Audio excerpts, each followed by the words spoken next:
कक्षा 12 अर्थशास्त्र पार्ट 1 का दूसरा अध्याय है उपभोक्ता व्यवहार का सिद्धांत। इसमें हम आज पढ़ेंगे क्रमवाचक उपयोगिता विश्लेषण। प्यारे बच्चों, पिछली वीडियो जो हमने बनाई थी उसमें हमने आपको बताया था गणनावाचक उपयोगिता विश्लेषण। तो गणनावाचक उपयोगिता विश्लेषण में आपने पढ़ा था उपयोगिता। सबसे पहले उपयोगिता मैंने आपको बताई थी कि जब किसी वस्तु का हम उपभोग करते हैं तो उससे जो हमें संतुष्टि मिलती है वही उपयोगिता कहलाती है। तो उसमें जो गणनावाचक उपयोगिता थी, गणनावाचक उपयोगिता का मतलब यह है कि जब हम किसी वस्तु का उपभोग करते हैं तो उससे जो हमको उपयोगिता मिलती है उस उपयोगिता को अगर हम संख्याओं में व्यक्त करते हैं तो उसे गणनावाचक उपयोगिता कहा जाता है। हालांकि जो उपयोगिता होती है उसको कभी संख्या में व्यक्त किया ही नहीं जा सकता है, संभव नहीं है। जैसे मान लीजिए उदाहरण के लिए, जैसे हम शर्ट पहनते हैं, जैसे कपड़ा कोई शर्ट या पैंट पहनते हैं तो उस शर्ट या पैंट के पहनने से हमको कितना उपयोगिता मिल रही है इसकी हम गणना नहीं कर सकते, इसको हम संख्या में नहीं व्यक्त कर सकते हैं। बल्कि हम इसको तो ये कह सकते हैं कि हमको ज़्यादा उपयोगिता मिल रही है या कम मिल रही है, लेकिन कितनी मिल रही है संख्या में कभी व्यक्त नहीं कर सकते हैं। लेकिन यह कि संख्या में जब उसे व्यक्त करके दिखाते हैं तो उसे गणनावाचक उपयोगिता कहते हैं। तो ये गणनावाचक उपयोगिता थी, लेकिन अब आज हम पढ़ेंगे क्रमवाचक उपयोगिता विश्लेषण। देखिए, क्रमवाचक जो उपयोगिता विश्लेषण है, क्रमवाचक उपयोगिता विश्लेषण में उपयोगिता वही है जब वस्तु का इस्तेमाल करते हैं तो इससे जो हमें संतुष्टि मिलती है उसे उपयोगिता कहते हैं। तो क्रमवाचक उपयोगिता मतलब जब हम उसको क्रम में व्यक्त करते हैं तो उसे क्रमवाचक उपयोगिता विश्लेषण कहा जाता है। क्रम का मतलब हो गया कि जैसे मान लें हम जो है ज़्यादा हमको फ़ायदा मिल रहा है या कम फ़ायदा मिल रहा है। जैसे हम दूध पीते हैं, दूध पी करके हमको कितनी जो है उससे हमें फ़ायदा हो रहा है तो उसको हम कह सकते हैं इससे हमें दूध के पीने से हमको ज़्यादा उपयोगिता मिल रही है या हमको कम उपयोगिता मिल रही है। फल खाते हैं उससे हमको ज़्यादा उपयोगिता मिल रही है, कम उपयोगिता मिल रही है। तो इसको जो हम इस तरह व्यक्त करते हैं तो ये एक जो है क्रमवाचक उपयोगिता कही जाती है। तो आइए अब इसमें देख लेते हैं क्रमवाचक उपयोगिता में। क्रमवाचक उपयोगिता में देखिए आप क्रमवाचक उपयोगिता विश्लेषण। गणनावाचक उपयोगिता विश्लेषण समझने में सरल है, किंतु उपयोगिता का संख्याओं के रूप में परिमाणन इसका एक बड़ा दोष है। यानी संख्या के रूप में हम इसको व्यक्त ही नहीं कर सकते। वास्तविक जीवन में हम उपयोगिता को संख्याओं के रूप में कभी व्यक्त नहीं कर सकते हैं। अधिक से अधिक हम कम या अधिक उपयोगिता के आधार पर क्रम दे सकते हैं। यानी कि अधिक मतलब हमको कम मिली उपयोगिता मिली है, ज़्यादा उपयोगिता मिली, तो उसको हम क्या कर सकते हैं, जो है क्रम दे सकते हैं। क्रम का मतलब हो गया हमको जो है ज़्यादा उपयोगिता मिली किसी वस्तु को उपभोग करने से या हमको कम उपयोगिता मिली, हम इस तरह व्यक्त कर सकते हैं। तो ये क्रमवाचक उपयोगिता कहलाती है। जैसे उदाहरण के लिए अब आप इसमें देखिए, उदाहरण के लिए आपको समझना है, एक अनादिमान वक्र पर सभी बिंदु जैसे ए बी सी तथा डी उपभोक्ता को समान स्तर का संतोष प्रदान करते हैं। देखिए, अंधिमान वक्र क्या होता है, ये अंधिमान वक्र का इंडिफरेंस कर्व होता है। यानी इसमें उपभोक्ता को समान स्तर का संतोष प्राप्त होता है। जैसे बंडल का संयोग है, बंडल का संयोग का मतलब हो गया, जैसे मान लीजिए हमारे पास 50 रुपया है तो 50 रुपये में हम 2 चीज़ें खरीदना चाहते हैं तो 2 चीज़ें 50 रुपये में जितनी मिल जाएगी वो हमारा एक बंडल हो गया। मान लीजिए 50 रुपये में हमको 7 आम मिल गया और 2 अनार मिल गया तो हमारा एक बंडल हो गया। या ऐसे ही दूसरी वस्तु खरीदना चाहें, यानी वस्तु 2 होनी चाहिए और दोनों वस्तुओं की जो कीमत है वो हमारे जो पास जो पैसा है उसके बराबर होना चाहिए, तो वो जो है एक बंडल हो जाता है। बंडल मतलब हम जिस पैसे से जो 2 वस्तु खरीदते हैं वो हमारा एक बंडल होता है। 2 खरीदें, 3 खरीदें, चाहे 4 खरीदें, उतने पैसे में ही तो हमारा एक बंडल होता है। तो हम 50 रुपये में जो चीज़ें खरीदते हैं तो वो जो तीन वस्तु मान लो हम खरीदते हैं तो तीनों का जो एक बंडल हो गया वो उन तीनों से हमें समान संतुष्टि प्राप्त होगी। मान लीजिए हम, जैसे मैं बताया कि हमें 7 आम मिल रहा है, 2 अनार मिल रहा है, 50 रुपये में 7 आम और 2 अनार मिल रहा है तो दोनों से हमें समान संतुष्टि मिलेगी। अगर हम अनार को ज़्यादा बढ़ाना चाहते तो आम को हमको कम कर देना पड़ेगा। तो हमको ज़रूरत ज़्यादा अनार की लग रही है तो हम अनार की संख्या को बढ़ा देंगे उस पैसे में से। खरीदने के लिए, तो वो आम क्या हो जाएगा, कम हो जाएगा, क्योंकि दोनों की कीमत 50 रुपये से ज़्यादा नहीं होना चाहिए। तो इस तरह से जो दोनों एक बंडल होता है, उपभोक्ता जो बंडल लेता है उससे उसको समान स्तर का संतोष प्रदान होता है। यानी उस रुपए से जो भी चीज़ लेता है, उन दोनों चीज़ों में जो जो चीज़ लेता है उस सभी चीज़ों से समान संतोष प्राप्त होता है। ये नहीं है कि उससे आम से ज़्यादा हो रहा, अनार से कम हो रहा, ऐसा नहीं है। संतोष दोनों से समान प्राप्त होगा, ये पॉइंट आपको समझना है। अब इसमें डायग्राम दिया है, डायग्राम से आपको बताते हैं। देखिए, एक अनधिमान वक्र पर सभी बिंदु जैसे ए, बी, सी तथा डी उपभोक्ता को समान स्तर का संतोष प्रदान करते हैं। ठीक हो गया। यह स्पष्ट है कि जब उपभोक्ता को एक और केला प्राप्त होता है, देखिए अब इसमें कह रहा है कि जैसे कह रहा है कि मान लीजिए हम आम और केले का यूज करते हैं, आम और केला का हमारा एक बंडल है जिसको हम खरीदते हैं। तो कह रहा कि जब उपभोक्ता को एक और केला प्राप्त होता है तो उसको कुछ आमों का त्याग करना पड़ता है।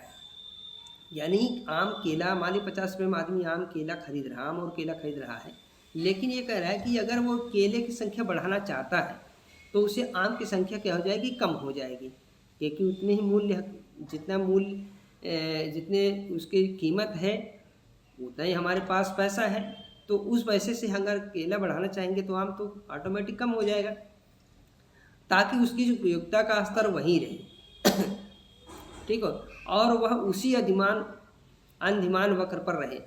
एक अतिरिक्त केला प्राप्त करने के लिए कुल उपयोगिता का स्तर समान रहते हुए आमों की वह मात्रा जिसका उपभोक्ता को त्याग करना पड़ता है। जैसे मान लीजिए हम केला ज़्यादा ले रहे हैं, तो केले के बदले में हमें आम को क्या करना पड़ेगा, त्याग करना पड़ेगा, यानी आम को कम करना पड़ेगा। तो ये कह रहा है एक अतिरिक्त केला प्राप्त करने के लिए इसमें कह रहा है कि एक अतिरिक्त केला प्राप्त करने के लिए कुल उपयोगिता का स्तर समान रहते हुए आमों की वह मात्रा जिसका उपभोक्ता को त्याग करना पड़ता है। यानी केला को अगर हमने बढ़ा दिया तो आमों की वह मात्रा जिसको जो उपभोक्ता आमों को त्याग करता है, तो वो क्या हो जाता है, उपभोक्ता को त्याग करना पड़ता है, उसे सीमांत प्रतिस्थापना दर EMRS कहते हैं। ये मैंने पिछले वीडियो में बताया था, अभी और आगे मिलेगा आपको। अर्थात MRS मूल रूप से वह दर है जिस पर उपभोक्ता आमों के स्थान पर केलों को प्रतिस्थापित करेगा ताकि उसकी उपयोगिता समान रहे। यानी आमों के स्थान पर, यानी आम को कम कर दिया तो केले को बढ़ा दिया, तो आम को कम करने से जो केले में बढ़ा, केले की जो संख्या बढ़ी वही प्रतिस्थापना दर है, यानी आम की जगह पर केले को प्रतिस्थापित कर रहा है। तो ये इसका जो है प्रतिस्थापना दर है। और दोनों से ही समान संतुष्टि प्राप्त होती। एक अनधिमान वक्र जो होता है यही कहता है कि जो बंडल का सही जो बंडल हमारे पास है, उस बंडल से जो हम बंडल में जो जो चीज़ें हैं वो हमको समान संतुष्टि प्राप्त करती है। ये आपको बिल्कुल क्लियर ध्यान रखना है। अब देखिए इसमें एक सारणी दिया हुआ है, आप सारणी में आप देखेंगे, सारणी में दिया है, देखिए इसमें है इसमें जो है जहाँ दोनों रेखाएं मिल रही हैं, ये वाली XY, वहाँ पर 0 था, नहीं लिखा हुआ है, तो 0x 0y रेखा है। 0x पर केला दिया हुआ है और 0y रेखा पर क्या दिया, आम दिया हुआ है। अनधिमान वक्र इंडिफरेंस कर्व है ये, ध्यान से देखिए। अब इसमें दिया हुआ है कि हमारे पास जो रुपया है, यानी हमारे जो बंडल है, हमारे पास 4 बंडल हैं, ABCD दिया हुआ है, ABCD, इसमें देखिए ABCD बंडल दिया हुआ है। तो ABC बंडल मतलब हमारे पास जो है 4 बंडल है। 4 बंडल में हमारा पहला जो है बंडल है, अगर हम एक केला लेते हैं तो 15 आम मिलता है, हमारा पहला बंडल है। अगर हम एक केला लेते हैं, मान लीजिए हमारे पास जो भी पैसा है उस पैसे से हम जो है आम केला खरीदना चाहते हैं, चाहे पैसा 10 रुपया, 20 रुपया, 50 रुपया, 100 रुपये जो भी हो, तो उससे क्या होता है, हमें उस पैसे में एक केला और 15 आम मिल रहा है। ये हमारा पहला बंडल है। लेकिन जैसे ही बंडल दूसरा जो हमारा बंडल है, उस दूसरे बंडल में हम क्या देखेंगे कि जब केले, दूसरे बंडल में देखिए आप क्या देखेंगे, जब केला 1 से 2 हो गया, जब केले को हमने बढ़ा दिया तो आम क्या हो गया, आम को कम करना पड़ेगा। आम कितना हो गया, आम 15 से 12 आ गया, यहाँ 12 हो गया, तो आम की संख्या कम हो गई, यानी केले की एक संख्या बढ़ी तो तो आम की संख्या कम होगी, तो आम की जगह पर केले को प्रतिस्थापित किया गया, यानी एक केला बढ़ा दिया गया आम की संख्या को कम करके। फिर तीसरा बंडल हमारा देखिए सी है, अगर हम केले को 2 से 3 करना चाहते हैं तो आम जो है हमारा 2 से 3 से फिर आम हमारा क्या होगा 12 से 10 आ जाएगा। अब हमारा जो है केले का बढ़ रहा है, प्रतिस्थापित हो रहा है आम की जगह पर, आम कम हो रहा है और आम की जगह केला प्रतिस्थापित हो रहा है, तो यही हमारा MRS है, यही प्रतिस्थापना दर है। तो अब उसके बाद अगर लास्ट में देखिए हम क्या करते हैं, लास्ट में देखते हैं कि अगर हमारा चौथा जो बंडल है, तो चौथे बंडल में हम जो है केले को 3 से 4 कर दे रहे हैं, तो हमारा जो आम क्या हो जाएगा 10 से 9 हो जाएगा। तो पहला बंडल है, पहले बंडल हमको एक केला 15 आम मिल रहा है उसी रूप कीमत में, और दूसरे बंडल हमारा 2 केला और 12 आम मिल रहा है, तीसरे बंडल में 3 केला 10 आम मिल रहा है, चौथे बंडल में 4 केला और 9 आम मिल रहा है। तो ये हमारा 4 बंडल हो गया। ध्यान रखना है कि जो हमारे पास जो है पैसा है, जिस पैसे से हम केला और आम खरीदना चाहते हैं, तो हमारा जो पहला बंडल है, अगर हम एक केला और 15 आम खरीदते हैं तो हमारा पहला बंडल है, दोनों से समान संतुष्टि मिल रही है, क्योंकि हम 15 आम लेना चाह रहे हैं, 15 आम की जगह पर एक केला लेना चाह रहे हैं, तो जितना केले हमें संतुष्टि मिल रही है उतनी आम से मिल रही है, दोनों बंडलों से समान संतुष्टि मिलेगी। अगर समान नहीं मिलती तो ये केवल आम खरीदता, इसमें केला नहीं खरीदता। इसलिए अगर 2 चीज़ें खरीद रहा है तो दोनों से समान संतुष्टि मिल रही है, इस बात को ध्यान रखना है। दूसरा बंडल हमारा अगर 2 केला ले रहे हैं तो हम 12 आम हमको मिल रहा है, तो आम की जगह केला प्रतिस्थापित हो रहा है, केले की संख्या बढ़ रही है, यही प्रतिस्थापना दर है। दूसरे बंडल में हमारा 2 केला और 12 आम मिल रहा है, तो इसमें भी दोनों से समान संतुष्टि मिल रही है। तीसरा हमको जो बंडल है सी बंडल है, जो उसमें 3 आम और 10 केले मिल रहे हैं, 3 केले और 10 आम मिल रहे हैं दूसरे बंडल, इसमें भी दोनों से समान संतुष्टि मिल रही है। चौथे में हमारा 4 केला और 9 आम मिल रहा है, तो इनमें दोनों से समान संतुष्टि मिल रही है। तो जो अंधमान वक्र है, अंधमान वक्र में जो बंडल होता है, उपभोक्ता जो बंडल खरीदता है उस बंडल से उसे दोनों से समान स्तर की संतुष्टि मिलती है, यानी एक जो है स्तर की संतुष्टि मिलती है, बराबर संतुष्टि मिलती है, इसी को अंधमान वक्र कहा जाता है।